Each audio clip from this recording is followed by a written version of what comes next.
En Empresas 360 siempre hablamos de la actividad así económica, de la gestión de negocios, de la actividad comercial, industrial y ver, bueno, cuál es el desarrollo, pues es muy importante cuando uno tiene que conducir una empresa, saber para dónde va. Pero bueno, para tener información de primera mano, aquí lo tenemos en línea, el economista Horacio Robelli. Hola Horacio, ¿cómo estás? Bueno, muchísimas gracias por la comunicación y saludos a todos los que están en la audiencia o los oyentes. Perfecto, muchas gracias. Bueno, y realmente el primer tema que queremos charlar con vos y que nos brindes tu punto de vista en sí, es si ves que la economía, con todos los indicadores, se está estabilizando o simplemente, como argentinos, estamos viviendo una pausa. Mira, estamos viviendo una pausa cruel para la población, porque es un ajuste desmedido, un ajuste. Los números son claros, mira, la economía tiene números muy claros que no te deja mentir. Cuando uno las quiere ver, no te deja mentir. Claro. El total de la deuda pública de la Administración Nacional al mes de mayo, todavía no está publicada, al mes de junio, lo publica a fin de mes, dato dado por la Secretaría de Finanzas de la Nación, es 480.000 millones de dólares. 480.000 millones de dólares es el total de la deuda bruta de la Administración Nacional. La mitad está en dólares y la otra mitad está en pesos. Los Como famosos número, bonces. Horacio, para la audiencia en sí, 480.000 millones de dólares, para tenerlo claro, es eso, ¿no es cierto? Exacto, esa es la deuda bruta. Más o menos es. El Producto Bruto nuestro se calcula en 560.000 millones de dólares. O sea, te das cuenta que es un porcentaje importantísimo de nuestro Producto Bruto. Claro. Y nuestras exportaciones este año van a ser de 100.000 millones de dólares. Vamos a tener el récord de llegar a 100.000 millones de dólares de exportaciones. Pero a eso voy. La deuda bruta total es 480.000 millones de dólares. La mitad, 240.000 millones de dólares, está en pesos. Y lo financian los bancos y los mercados de valores de la Argentina. La mitad. Y la otra mitad está en dólares. Vos tenés, de los cuales, por supuesto, el principal acreedor es el Fondo Monetario Internacional con 57.000 millones de dólares. Pero vos tenés 240.000 millones de dólares, en divisas, porque también hay euros, hay yen, pero fundamentalmente en dólares, pero en divisas, de los 480.000 millones de dólares, la mitad, 240.000 están en divisas, y la otra mitad está en pesos y lo financia el sistema financiero legal argentino y los mercados de capitales de Argentina, que ahora se llaman agente, liquidación y compensación. Bueno, Claro. vos fíjate, esa deuda devenga un interés anual. La tasa del Fondo Monetario Internacional es un 7,7% anual. El gobierno ha logrado colocar 3 RIPO por 6.000 millones de dólares, una parte muy pequeña, a una tasa del 6,3% porque tienen como garantía el oro. ¿Te acordás que habían sacado el oro de la reserva? Bueno, la garantía del RIPO lo tiene el Banco de Londres, claro, y la garantía del RIPO. O sea, que si nosotros no pagamos, ellos ejecutan la garantía. Entonces, por eso tiene una tasa preferencial del 6,3%. Pero todas las demás tasas son mayores al 7,7%.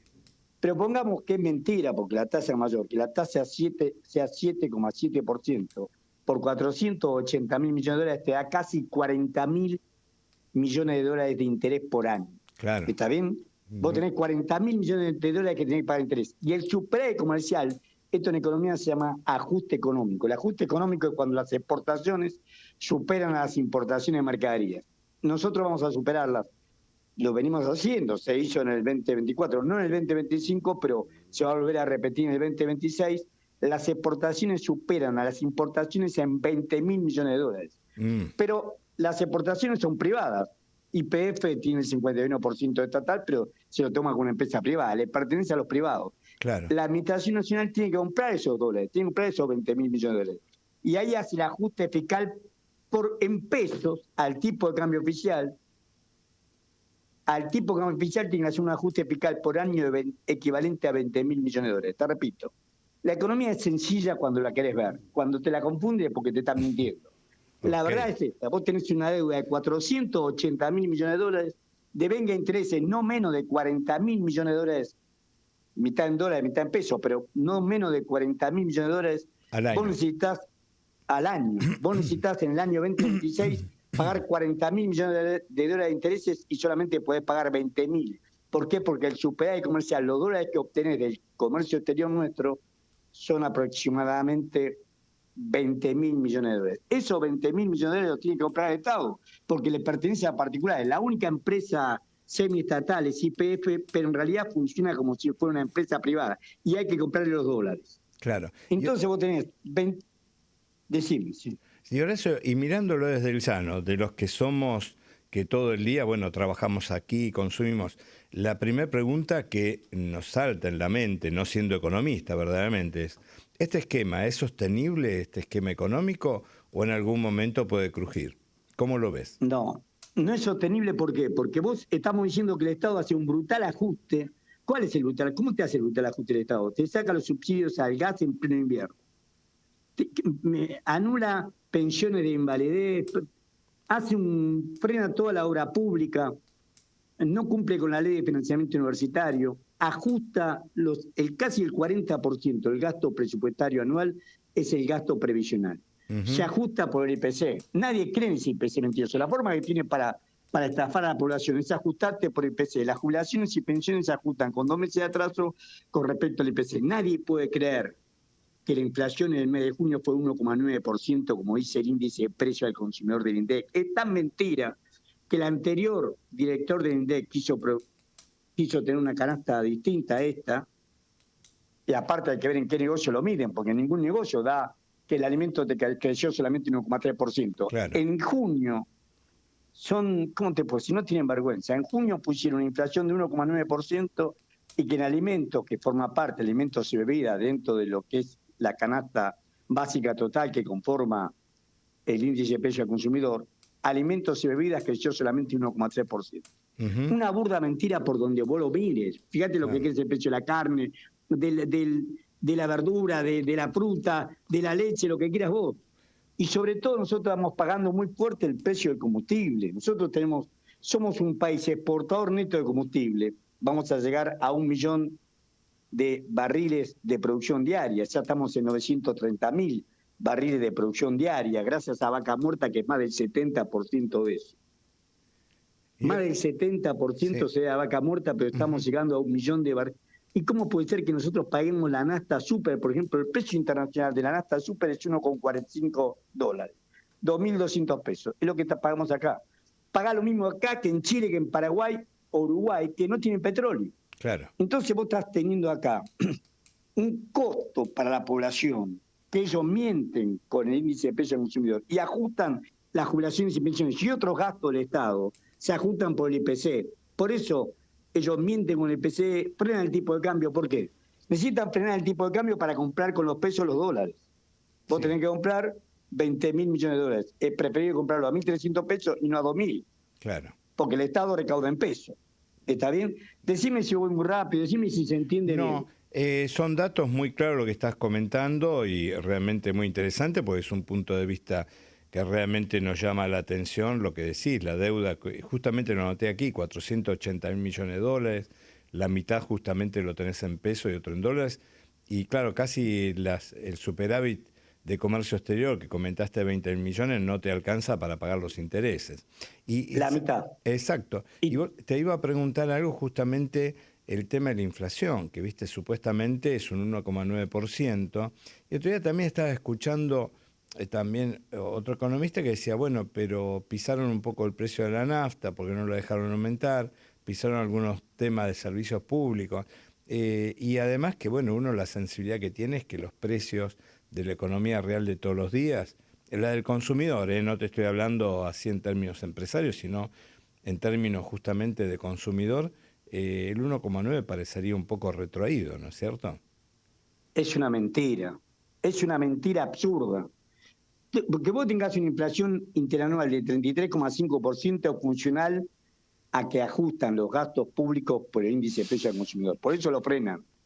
Y el dólar atrasado lo hacen porque el Estado, Milei que se dice que va a liberar, no, lo único que hace es destruir el Estado. El Estado tiene que comprar dólares baratos para pagar la deuda. Vos estás pagando una deuda que te devenga intereses de 40.000 millones de dólares por año. Vos solamente podés juntar 20.000 haciendo esto, ajustando por IPC, por lo tanto vos degradás la vida de los jubilados y pensionados. Los jubilados y pensionados,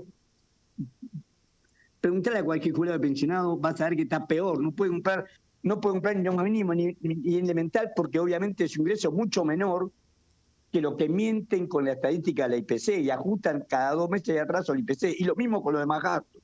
Entonces Claro. vos tenés acá una erosión muy fuerte del poder adquisitivo de la población con esta mentira. Y esta mentira es funcional al pago de la deuda. Todo esto se hace, es una arquitectura armada para pagar la mitad de los intereses de la deuda. La otra mitad se capitaliza. Vos tenés a junio, ahí sí ya tenemos los datos de junio, al 30 de junio, la LECAP son letras capitalizables, o sea, la parte que no paga, que no puede pagar la Administración Nacional, coloca LECAP, que lo coloca a los bancos y los mercados de capital. LECAP, letras capitalizables, que son de 30 a 90 días. Cuando son más de 90 días es un bono, se llama BONCAP.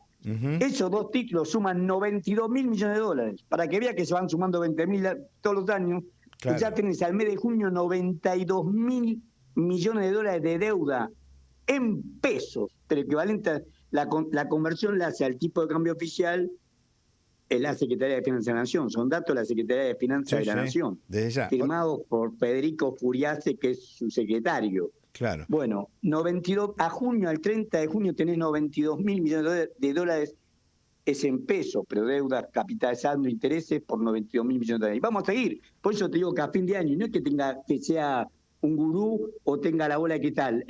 Una simple extrapolación matemática te dice que la deuda bruta va a ser de 500 mil millones de dólares a fin de año, porque está aumentando a 20 mil millones de dólares por año que no puedo pagar. Seguro. Entonces, acá estamos encontrándonos en una situación de una deuda que es impagable. Es más, mirá lo que pretende el gobierno. El gobierno pretende modificar la Carta Orgánica del Banco Central de la República Argentina con la aviesa intención de que el Banco Central solamente se haga cargo del pago de la deuda. La Carta Orgánica de la Reserva Federal de Estados Unidos se hizo en 1913. En 1913 tiene 3 objetivos la Carta Orgánica de la Reserva Federal de Estados Unidos. El primero que tiene, ¿sabe cuál es? La de generar empleo, porque el dinero sirve para hacer transacciones. Entonces, el primer objetivo que tiene, ellos le llaman la FED, la Reserva Federal de Estados Unidos, Carta Orgánica, una ley de 1913, la Ley Federal de Estados Unidos de 1913, el primer objetivo tiene la generación de empleo. Y esto lo que están diciendo es, no, nosotros solamente vamos a preservar el valor de la moneda, que también es mentira, porque apenas asumieron, el 12 de diciembre del 2023 devaluaron más de un 100%, provocaron un brutal shock de valor más de un 100% y una brutal caída del ingreso de la población con una brutal devaluación. Y ahora, como necesitan pagar la deuda, le permiten hacer el carry trade a las empresas hasta ahora. Hay que ver cómo sigue después. Claro, ¿por qué? seguro. Porque traían dólares, compraban, ya habían devaluado un 100%, por ejemplo, el año 2024, ya habían hecho la devaluación en el 2023, compraron dólares en el 2020, con dólares compraron títulos públicos en el 2024 y los títulos públicos, por ejemplo, el BONCER, el CER es el coeficiente de estabilización de referencia que se ajusta de acuerdo al índice de precio del consumidor, creció en el año 2024 117,8%. El dólar pasó, después de la brutal devaluación de 812 pesos, aumentó un 30 o un 35% en el año 2024. Quiere decir que ganaron más de un 80% en moneda anual dura. en dólares. Te repito, después de la devaluación, dándole negocios a los bancos que son los que nombraron a todo el equipo económico. Todo el Banco Central lo maneja el JP Morgan. El presidente del Banco Central, Santiago Bausili, trabajó 16 años en el JP Morgan. Sigue trabajando, pero el JP Morgan hace aportes previsionales. Claro. Y Vladimir Wernicke, que es el vicepresidente, 17 años. El actual canciller Pablo Quirno, 17 años en el JP Morgan. Siguen trabajando para el JP Morgan. Ellos viven en Estados Unidos. Hay que decirle a la población que Caputo, cuando fue secretario de Finanzas de Macri y luego presidente del Banco Central, se creó una comisión bicameral, investigadora de la deuda, porque se había acrecentado en la época de Macri. Caputo ni se molestó en venir, contestaba desde Estados Unidos, de su casa que tiene afuera de Nueva York, en su casa que tiene afuera de Manhattan, contestaba por escrito, y cuando le volvían a repreguntar, ni se molestaba en contestar. Claro. Y Santiago Bausili... Horacio, sí. una preguntita antes que nos agote el tiempo. Me gustaría saber algo breve, y te cambio el ángulo en cuanto a la charla. Bueno, me paro como empresario pyme, ¿no es cierto? ¿Qué tuviera que tener en cuenta en función de este panorama que vos me decís? ¿Qué cuidados debería tener? En cuenta que hay que ver qué tipo de actividad es como pyme. Si estás ligado al mercado interno, los únicos pymes que funcionan bien son los que están o son proveedores o están en una cadena de valor de exportación. Todos los que están orientados al mercado interno están perdidos. ¿Por qué? Porque vos fíjate, los bancos. Vos ponés un depósito a plazo fijo a 30 días y un banco te paga una tasa alrededor del 20% nominal anual. Esa es una tasa efectiva mensual de 1,6% mensual. Pero cuando vos tomás un crédito, una pyme, le dan una línea de crédito, pero muy acotada. Entonces, si vos querés ampliar tu crédito, tenés que girar en descubierto. Claro. La tasa en descubierto es un 100%. Claro, muy alta. Las personas físicas se financian con la tarjeta de crédito. Sí, la tasa nominal dice 90-93%, pero el costo financiero es mayor. Claro. Porque vos tenés que sumarle que a los intereses se le recarga el 21% del IVA. Nosotros pagamos el IVA con los intereses más los ingresos brutos. El costo financiero te supera el 100%. Entonces vos fíjate la inequidad. Vos vas a poner plata en un banco, te pagan una tasa del 20% nominal anual. Y vos querés financiarte con el banco, la gran mayoría de las pymes se financian con descubierto en cuenta corriente, porque la línea que le dan es una línea generalmente a 6 meses, con tasa de interés pactable cada 30 días, etcétera, etcétera, pero es poco el monto. El grueso, cuando tienen que girar en verdad, giran en descubierto. Claro. Y el descubierto le cobran 100%. Y las personas que utilizan tarjeta de crédito, por eso el grado de morosidad que tenemos. El grado de morosidad que tenemos, porque al caerse el nivel de actividad, al cerrarse empresas, al perderse puesto de trabajo, la gente no puede pagar. Sin ingreso no puede pagar. Seguro. Sin ingreso, esto se está comiendo. O sea, acá hay una economía dual, una economía que crece, por ejemplo, todos los que estamos diciendo de hidrocarburos, las grandes empresas, Total, Shell, Chevron, todas ellas hacen fortunas con la extracción de nuestro petróleo. Nos venden a precio internacional a nosotros o venden afuera. Ellos ganan fortuna. Seguro. Ellos ganan fortuna, pero la población lo paga, los que lo pueden pagar, lo pueden pagar. Y si no, no manejas el auto, porque no puedes sacar el auto, porque no puedes pagar la nafta o el gasoil. Bueno, esta situación es la que ellos buscan. Nosotros tenemos récord de exportación de carne, y a su vez, no lo digo yo, lo dice el Instituto Promotor de Venta de Carne Vacuna, que depende de la Bolsa de Comercio Rosario. Tenemos el consumo per cápita de carne más bajo de los últimos 50 años. 47 con kilos, nosotros teníamos 70 kilogramos por año, por habitante y por año. Pasamos a 47,1. Claro. La leche lo mismo, la leche del consumo de los chicos, tenemos récord de exportación de leche en polvo, porque se está cayendo el consumo de leche. O sea, acá hay una economía dual, una economía que se empobrece, y una economía que vende afuera. Los que venden afuera, están engrampados afuera, tienen salida porque cobran divisas y hasta tienen siempre una doble contabilidad. No todo traen. Claro. Por lo menos las grandes empresas no todo lo traen. Hay una contabilidad en negro, que es la famosa subfacturación de exportación. Pero las pequeñas y medianas empresas están ligadas al mercado interno, que es una minoría, tienen oxígeno. Ahora, que están ligados al mercado interno, le espera el calvario. Horacio, muy agradecido de tu opinión. Bueno, realmente son todos conceptos para tener en cuenta, especialmente para el futuro. Y seguramente, bueno, nos quedan otros temas para charlar, se nos agotó el tiempo en sí, pero bueno, seguramente te volveremos a llamar para saber y ampliar todos estos conceptos próximamente, ¿sí? Muchísimas gracias por la comunicación. Gracias a vos.